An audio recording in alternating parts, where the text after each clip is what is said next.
दारूच्या नशेत मुलाकडून आईचा खून, बैलहोगल तालुक्यातील उडीकेरी येथील घटना। दोडवाड पोलीस स्टेशनमध्ये गुन्ह्याची नोंद।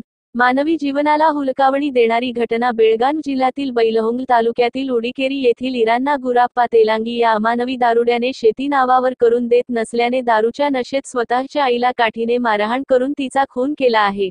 दोडवाड या पोलीस स्टेशनमध्ये गुन्ह्याची नोंद झाली आहे। घटनास्थळवरून मिळालेली अधिक माहिती अशी की दारूच्या नशेत मुलाने आईची हत्या केल्याची घटना बेळगाव जिल्ह्यातील बैलहोंगल तालुक्यात उडीकेरी गावात घडली। महादेवी गुराप्पा तेलंगी वय 70 असे खून झालेल्या महिलेचे नाव आहे। मुलगा इरान्ना गुरप्पा तेलांगी वय वर्षे 34 असून त्याने दारूच्या नशेत स्वतःच्या आईला काठीने मारहाण करून खून केला आहे। इरान्ना याला दारूचे व्यसन होते। दररोज त्याने आपल्या आईला पैशासाठी नाहक त्रास देत होता। शेती व पैसा स्वतःकडे ठेवण्यासाठी आईकडून वारंवार मागणी करीत होता। शेती आपल्या नावावर न केल्याने रागाच्या भरात इरान्नाने दारूच्या नशेत आईला मारहाण करून तिचा खून केल्याची घटना घडली आहे।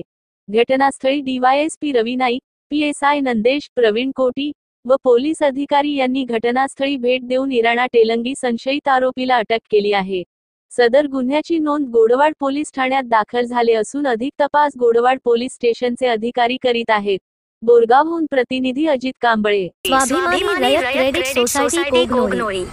ठेवीवर आकर्षक व्याजदर, कमी कागदपत्रात जलद कर्ज उपलब्ध, कर्जावर कमी व्याजदर, सोने तारण कर्ज, होम लोन, वाहन कर्ज, शेती कर्ज, इन्शुरन्स व्यवस्था, महिला बचत गटासाठी कर्ज यासह अन्य सेवा सुविधा उपलब्ध आहेत। एक वेळा अवश्य भेट द्या। स्वाभिमानी रयत को of credit society limited Kognoli.